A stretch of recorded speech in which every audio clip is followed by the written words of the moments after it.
নমস্কার বন্ধুরা, তোমরা সকলে কেমন আছো? সোমা লাইফস্টাইলকে স্বাগত জানিয়ে একটা নতুন ব্লগে নেমে গেলাম। আর এর মধ্যে দিচ্ছি রসুন। কালকে সে অনেকটা রসুন চাড়িয়েছি, দেখো এতটা এখনো আছে। তো এখন আমি রসুনটা মিক্সিতে ঘুরিয়ে নিই। অনেক দেরিতেই ভিডিওটা শুরু করছি, জানো তো আজকে অনেকটা লেট হয়ে গেছে, কারণ ভিডিও কিছুতেই ভিডিও হচ্ছে না আজকে, জানো তো, ছাড়া এই এক জ্বালা। সেই জন্য ভিডিও ছাড়লাম, তারপরে দিকে ভাবলাম যে আসবো, আস্তে সুস্তে করে কাজ করবো। ওরে মা গো, এত লেট! এবার রসুনটা আগে ছাড়িয়ে রেখেছি, এটাকে আগে মিক্সিতে না ঘুরালে হবে না। দেখো ভাত হয়ে গেছে, ওদের কাজ কিছুটা কমপ্লিট। যাই হোক, আমি আগে মিক্সিতে ঘুরিয়ে নিই, তারপরে তোমাদের সামনে আবার ওটা বাটা হয়ে গেল, দেখতেই পাচ্ছ। আমি না কী করবো বলো তো, ওই আওয়াজের জন্য তোমাদেরকে দেখালাম না। আর এই বাইরে যা রোদ্দুর উঠেছে না, তো এখন আমি একটু ফ্রিজে রেখে দিই। তার কারণ দুধের শটটাও রেখেছি এখানে, কেন বলো তো, দুধটা বার করে এখানে রেখে দিয়েছি, কারণ শটটা ঢুকিয়ে দিয়েছি, কিন্তু ডিপে ঢুকালে কী বলো তো, একবারে জমে যায়, তো খুব মুশকিল হয়। তা এখন থাক। এখন দেখেছো বাসন, দেখো কত বাসন, সব এখন মাজা ঘষা করবো এগুলোকে আমি। আর কী বলো তো, ওই রসুনটা রেখে দিলাম। আর দেখি এখন এর মধ্যে আছে একটু পেঁয়াজ। কি বলতো, আমরা তো লক্ষ্মী মা হতে পেরেছি কিনা জানি না। আর বাবা মার বাড়িতে কি আমি লক্ষ্মী মেয়ে হতেও পেরেছি কিনা সেটাও জানি না, কারণ ছোটোবেলায় দেখো কত রকম দুষ্টুমি কত কিছু করেছি, জানি না। আর শাশুড়ি মায়ের কাছে লক্ষ্মী বউ হতে পেরেছি কিনা সেটাও কিন্তু আমার জানা নেই, কারণ দেখো সংসার থাকতে গেলে অনেক কিছুই হয়, কিছু করার নেই। তা এখন আমি চাই কী বলতো, সংসারটাকে লক্ষ্মীর মতন আমি সংসারটাকে যেন ধরে রাখতে পারি, এদেরকে যেন ধরে রেখে সংসারটাকে নিয়ে আগাতে পারি, কারণ সব কিছুর একটা সময় থাকে।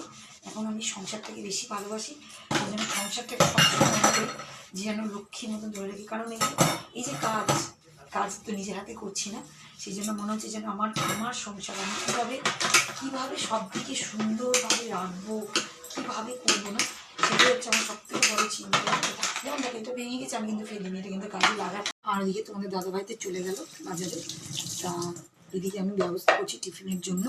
তা কী বলো তো, আর এর মধ্যে দেখো কিছুটা পেঁয়াজ আছে, একটু পেঁয়াজটা কেটেই নিই, কারণ বেশি হয়ে গেল পেঁয়াজ নিয়ে না, যা বড়ো বড়ো নিয়ে এসছে না এবার বাজার থেকে। তা ওরা তো বলবে যে দিদি বড়ো বড়োটাই ভালো, কিন্তু বড়ো বড়ো হলে এই যে থেকে যায়, মুশকিল ব্যাপার। আর খেতে চাই না আমাদের বাড়িতে, জানো তো, পেঁয়াজ কাটা পেঁয়াজ খাবো না, অম্বল গ্যাস হবে। কিন্তু কে বুঝছে, ওই যে বললাম সংসারটাকে কীভাবে ধরে রাখতে হয় না, মারাই জানে, জানো তো। বললাম তোমাদেরকে না, কারোর কাছে ভালো হয়েছে কিনা জানি না, বাবা মা ছোটোবেলায় লক্ষ্মী মেয়ের মতন ছিলাম নাকি সেটাও বুঝতে পারছি না, কারণ দুষ্টুমি তো হবেই বলো। আর শ্বশুরবাড়িতে শাশুড়ি মায়ের কাছে ছিলাম, জয়েন্টেই ছিলাম উনি, জানি না আমি, আমার সঙ্গে তো কোনো কিছু খারাপ মায়ের হয়নি। কিন্তু দেখো তারও ভিতরে, অন্তরের ভিতরে কী ছিল না ছিল সেটাও কিন্তু আমরা জানি না।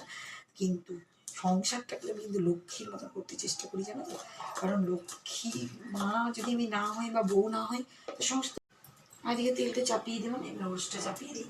একটা কাজ রেখে কী বলো, আর এতগুলো পেঁয়াজ দিলাম, অনেকটা বেশি পেঁয়াজ রেখেছে, এটা থাক। আর কী বলো তো, বেশি পেঁয়াজ দিয়ে দিলেও আবার কেমন হবে। আমি সবটাই লিমিটেই দিই, যতটা প্রয়োজন ততটাই। আর লঙ্কাও যে খুব বেশি দেবো সেটাও নয়। আর এটার মধ্যে রাখি যাতে না ভাঙে, এটার মধ্যে রাখি। পরে হচ্ছে লবণটা একটু কম আছে, লবণটা ঢেলেই রাখি। পেঁয়াজটা যতক্ষণ দিকে ভাসছে ততক্ষণ আমি একটু করে নিই। আর গেল বাজার থেকে আসুক, তারপরে করবো। দেখি আমি তো খাবো চিড়ে ভাজা করবো। তাই ভাবলাম যে এক ফাঁকে তো কড়াইয়ের কাজটা করেই নিই, ওরটা হয়ে গেলে তবে ধুয়ে পাতলিয়ে রেখে দিতে পারবো, দিয়ে আমার নিজের জন্য একটু চিড়ে ভাজা করবো। মাইকে আবার ডাক্তার বারণ করেছে, জানো তো, চিড়ে ভাজা কোনো জিনিসই খেতে বারণ করেছে। এবার আমি কী করবো, কুচকি তো আমার কাছে থাকে না, এটাই মুশকিল। তাড়াতাড়ি করে করার চেষ্টা করছি, এখন আমার মায়ের কাছে আছে, তাড়াতাড়ি করে করার চেষ্টা করছি যাতে তাড়াতাড়ি করে নিই, খেতে পারা যায়। বলতো এটা শিশু বাচ্চা। আরে দেখো, ওর তো ওর হয়ে গেল, ওরটাও নিয়ে যাবো, আমারটাও নিয়ে যাবো। আমার একটু চিড়ে ভাজা করে নিল, এখনও তোমাদের দাদাভাই আসেনি। তা ওরে তো নিয়ে যাই আগে। আসলে ব্যাপারটা কী বলতো, পুচকিকে কালকে ডাক্তার দেখাতে নিয়ে গেছিলো, ডাক্তার দেখাতে নিয়ে গিয়ে ওই যে বমি হচ্ছে, একটা সব খাওয়া বারণ, দুধের জিনিস থেকে শুরু করে সব খাওয়া বারণ। বাচ্চা মানুষ বুঝতেই পারছো, কোনো ভাজাভুজি কোনো জিনিস, আর বাচ্চা মানুষ খেতে চায় তখন দেয়, সেটাই কিন্তু সব বারণ করে দিয়েছে। তাই দেখো আমার কিন্তু চিড়ে ভাজা তোমাদের দাদাভাইয়ের জন্য ওর সব রেডি। এবার আমি পালাই টিফিনটা করি, চলো এবার বসে বসে টিফিনটা করি, কারণ ও আসতে যতক্ষণ দেরি একটা করি, ততক্ষণ আমি একটু বসে বসে টিফিন করে আবার পুচকি দিই, চলে আসি। পুচকি খেতে চাই, তোমরা তো দেখেছো আগের দিনই আমার সঙ্গে বসে বসে ভিডিওতে দেখেছো যে চিড়ে ভাজা কত ভালোবাসে। আর নিচের ওই খুশিও চলে এসেছিলো, দুই বোন মিলে, মানে দুই বোন বলতে গেলে এখন তো একসঙ্গে থাকতে গেলে দুই বোনই। আমারও খুব ভালো লাগে, জানো তো, আগে খেতাম না দাঁতের জন্য, কিন্তু এই কম করে একটু করে খেলে ভালোই লাগে। টিফিনটা তো হয়ে যাচ্ছে শুকনো খাবার খেতেও কিন্তু ভালোই লাগে। তো ব্যাপারটা কী বলতো, আজকের আবহাওয়াটা কিন্তু আবার রোদ্দুর আছে, কিন্তু কী বলতো সেই তারটা নেই, সেই রোদটা নেই। যাই হোক, যেমনই হচ্ছে পরিষ্কার আছে আকাশ, বৃষ্টিতে হচ্ছে না, এটা একটা রেহাই। পুচকি আসার আগে তাড়াতাড়ি করে টিফিনটা করে নিই, নাহলে পুচকি যদি খেতে যায়, যদি না দিই তখন কাঁদবে, বুঝতেই পারছো বাচ্চা মানুষ। তা যাই হোক টিফিনটা করে নিই। তো এখনই হয়ে গেছি, এবারে থেকে জল খাচ্ছি আর মাই আসছে। ব্যাপারটা হয়েছে মাই স্নান করবে বলে জামা কাপড় খুলেছি, এবার তো আমি দেখাতে পারছি না তোমাদেরকে, কারণ ওটা নিয়ে আবার ভিডিও কপিরাইটে পড়ে যায়, জানো তো বাচ্চাদের অনেক কিছু ব্যাপার আছে। আবার প্যান্ট না পরলে কপিরাইটে পড়ে যাবো, জামা না পরলে কপিরাইটে পড়ে যাবো, অনেক ঝামেলা। ভিডিও তো সহজ না যে ভিডিও দেওয়া, সত্যি কথা জানো তো। সেই জন্য বললাম প্যান্টটা পরে এসছে বা জামা পরেছে, কারণ এক্ষুনি স্নান করবে, সেই জন্য বাচ্চা মানুষ যেমন ঘরে থাকে সেরকমই এসছে আমার কাছে, ওদের আর বুঝে না না। তা ওদিকে দুধও চলে এসছে, দুধ নিলাম, দুধটা চাপিয়েছি, আর এদিকে ভাবলাম একটু জলটা খাই, তারপরে এবার আটাটা মাখবো, যতক্ষণ তোমাদের দাদাভাই আসেনি, ও এসে ওর টিফিন করবে। আর ব্যালকনিতে এত ভালো লাগছে না, দেখো আমাকে মনে কালো কালো লাগছে জানি না, কিন্তু গাছগুলো দেখো দারুণ সুন্দর লাগছে। আর জামা কাপড়গুলো আসাচ্ছি, কি রোদের তাঁত, ওই দেখো চিল্লাচ্ছে ওইদিকে, জানো তো ও ঘরের উপর মা ওদিকে আছে, দরজা লাগিয়ে দিয়েছে, ওই জন্য চিল্লাচ্ছে। তাই দেখো জল খেয়ে আবার যাবো রান্নাতে, দিয়েছি আটাও মেখে নিয়েছি, আর এদিকে চিকেন নিয়ে চলে এসছে এদিকে। আর তোমাদের দাদাভাই কি অনলাইনে অর্ডার করেছিল, এই দেখো নিয়ে এসছে বলছে। তাই এটা আমি পরে দেখাচ্ছি, আগে ওর টিফিনটা করে নিই, ওই গরম থেকে এসছে, এখন আমি কিছু জিজ্ঞাসা করছি না কী নিয়ে এসছে। আর মাই খেলছে, ওই যে বললাম ন্যাংটা কোথায় দৌড়াই দৌড়ি খেলছে, এই জন্য দেখাতে পারছি না, এখানে আছে, এটা পরে দেখাচ্ছি। হ্যাঁ বাবু তুমি খেলা করো। এদিকে হচ্ছে রুটিটা আমি করে নিই, তারপরে চিকেন চাপাবো, তখন তোমাদেরকে দেখাবো কি নিয়ে এসছি। এবার কি বলতো, রুটিটা হলো, বাপরে একটা বড় কাজ হলো। এবার সব পোষা টোষা করে নিয়েছি, এবার আরম্ভ করবো চিকেন রান্না করা। তা ওই যে বড় বড় কাজ, আর আবহাওয়াটা এরকম দিচ্ছে তো, ওই জন্য কি বলতো কষ্টটা কম হচ্ছে। বাপরে বাপ কম নিয়ে এসছি নাকি চিকেন, দেখো এত চিকেন তো করবো না, ওই যে বললাম উঠিয়ে রাখি আমি, যেমন নিয়ে আসছো তোমার ইচ্ছা হচ্ছে তুমি নিয়ে এসে রাখো, কিন্তু টিফিন কারিয়াগুলো সব আমি ঢুকিয়ে রেখে দিয়েছি। মুশকিল, আগে দাঁড়াও তাহলে গুনে নিই কেমন কী খাবে, কেমন সব গুনে গুনে দেখে নিই, তারপরে যতটা বেশি থাকে না আমি ততটা উঠিয়ে রাখি, কেন ওই অত বেশি না খাওয়া যায় না জানো তো। তারপরে বাবা এদিক ওদিক যাওয়া হচ্ছে, বাইরে টাইরে যাওয়া হয় তো, এই জন্য বেশি খেয়ে তখন পেট লোড হয়ে গেলে মুশকিল। তা আমি এখন আগে যতটা দরকার আছে ততটা রেখে দিয়ে ফ্রিজে ঢুকিয়ে রাখি, আর এদিকে আবার তারপরে চাপিয়ে দিই, গরম জল দিয়ে ধুয়ে তারপরে দেখো চিকেনটাতে একটু জল দিয়ে দিয়েছি, এখন একটু সিদ্ধ হচ্ছে দিকটা, ততক্ষণ আমি পালিয়ে যাবো ওইদিকে ঘরটা পোষা করতে চলে যাবো এখন আমি, কারণ ওদের টাইম লাগবে। একটু জল দিয়ে দিয়েছি, আস্তে আস্তে হোক এদিকে। আর পুরো রান্নাঘর কিন্তু আমি পুরো পরিষ্কার করে নিয়েছি, সব পরিষ্কার, বা হাঁড়িতে যেটা জলটা ছিল সেটাও সরিয়ে দিয়েছি, আর যে ছোট্ট হাঁড়িতে করেছি জানো তো। আর সেরকম কোনো রান্না নেই, এই দেখো দুধ রাখা আছে আর চিকেনই হচ্ছে এমনি। এবার আমি চলে যাব ঘরের কাজ করতে। তা চলো ঘরের কাজ কী কী করবো সেগুলো তোমাদের সঙ্গে শেয়ার করি। বারণ ঘর মোছা সব নিয়ে চলে এসেছি। তা এই দেখো এটাও নিয়ে চলে এসেছি জানো। ও সবার আগে তো দিতে হবে গাছে জল, গাছে জল না দেওয়ার মানে দিলে তো মুশকিল। আসলে রোদটা না সেরকম না, টাইম হয়ে গেছে, অনেকটাই টাইম হয়ে গেছে, কিন্তু রোদ দেখো সেরকম না। আর ঘরের ভিতরে আছে তো বুঝতে পারছি না, আবহাওয়াটা একদম চেঞ্জ করে দিস তো সেই জন্য। তো যাই হোক আগে না যেটুকু যে কটা গাছে শুকনো মাটি সেগুলোতে একটু জল দিই, সব গাছে আমি দিই না, দেখো যেমন এগুলোতে দিবই না, এগুলো শুকনো গাছে প্রতিদিনই ভাবি জল দিব, কিন্তু দিতে বলি। আর এইটুকু জল বেঁচেছিলো, হঠাৎ করে ভাবলাম ফেলে দেবো, ফেলতে ফেলতে হঠাৎ দিচ্ছি এই যে এই গাছটাতে না, এই দেখো গাছটা কিন্তু হয়ে গেছে, আর মানে জল দেওয়াই হয় না, একদমই জল দেওয়া হয় না। তাই এইগুলো তো দেখি, এইগুলো তো আবার ঘরের গাছ, বেশি না জল দেওয়া যাবে না, এই দেখো দেখেছে পড়ছে, একদমই বেশি দেওয়া যাবে না, একটু একটু দিচ্ছি, না দেওয়ার মতনই। আর এগুলো দেখি কোনটায় জল লাগবে, সব গাছে সবসময় জল দিই না, কারণ এরা তো রোদ তো সবসময় পাচ্ছে না, ওই জন্য জাস্ট একটুখানি জল দিচ্ছি জানো তো, এক ফোঁটা জল দিচ্ছি, যাতে গাছ কোনো ক্ষতি না। আর এই গাছে তো জল দিতেই হয় না, তাই একটু দিলাম। আর এই দেখো একটু রেখেছি, ওই রান্নাঘরে যে গাছটা আছে ওটা আবার রান্নাঘরের দরজাটাকে আবার দরজা বলছি, রান্নাঘর লাইটটাকে আবার বন্ধ করে দিয়েছি। চলো দেখি, একটুখানি জলটা আছে জানো তো, তো একটুখানি জল দিব, কারণ দেখেছো কেমন তরতাজা হয়ে আছে গাছটা, তো একটুই দিব, বেশি দিলে না গাছের ক্ষতি হবে, সেই জন্য দেখো সকলে দেওয়া হলো।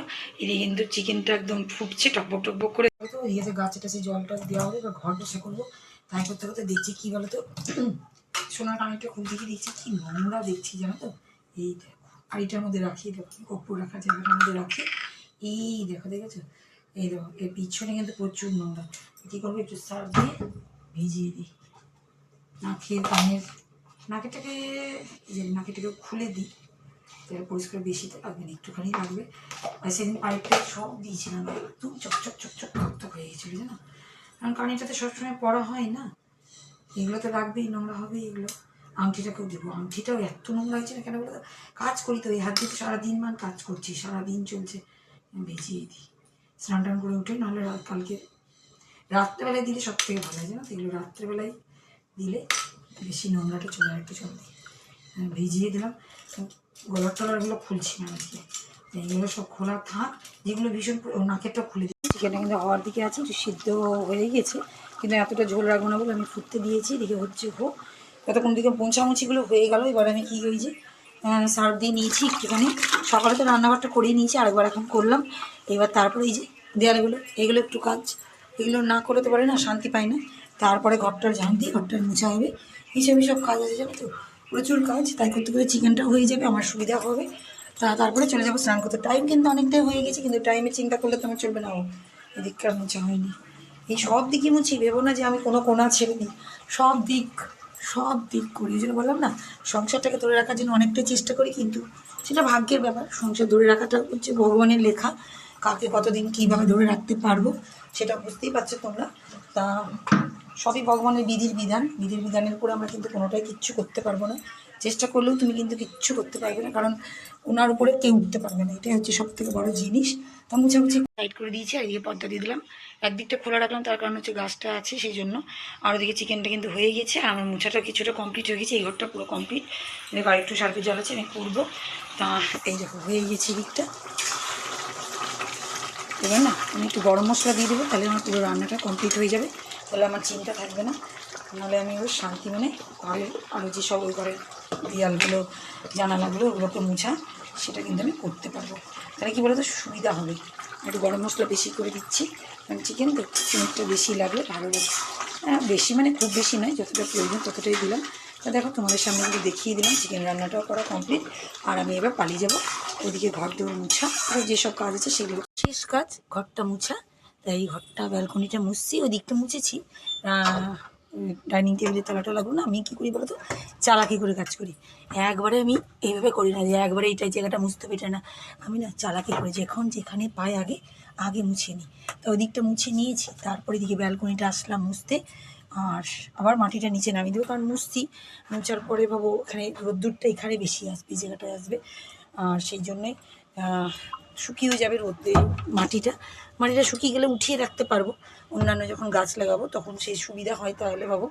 আর এদিকে ব্যালকনিটাও মোছা হয়ে গেল তোমাদের সঙ্গে কথা বলতে বলতে, আর এদিকে ঘরটা মুছবো, এবার চলে যাবো স্নান করতে। ওইদিকে গিজারে জলটা চালিয়ে দিব, যখন আমি ওই দিকটা মুছবো তখনই, কারণ বেশি গরম আমি নিতে পারি না, কারণ হ্যাঁ গরমকাল তো, কিন্তু আমার এই গলার প্রবলেম, সেই জন্য নিতেই হয়, একটু না নিলে হয় না। আর আজকে গাছগুলো না পাতাগুলো কেটে দিয়েছি, এটা কাটলাম, ওদের কিছু গাছের পাতা কেটেছি, সেগুলো তোমাদের সঙ্গে শেয়ার করতে পারলাম না, কারণ লেট হয়ে গেছে অনেকটাই, সন্ধ্যেবেলা তো হয়ে গেছে, সন্ধ্যেবেলাতে বুঝতেই পারছো চা বিস্কুট রেডি, খাবো এখনই।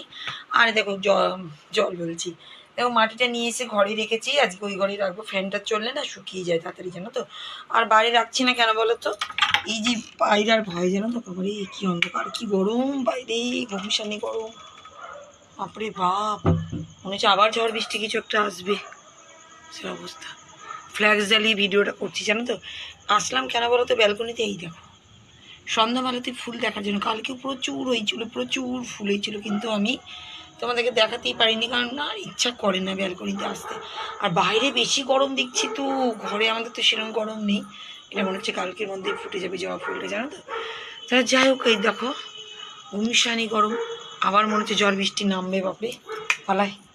আমাদের ঘরে কত আরাম, আমাদের ঘরটা না একদম এসির মতো জানো তো, এমনিতেই এসি টেসি চলে, সেজন্য নয়। তা বন্ধুরা আজকের মতন ভিডিওটা এখানেই শেষ।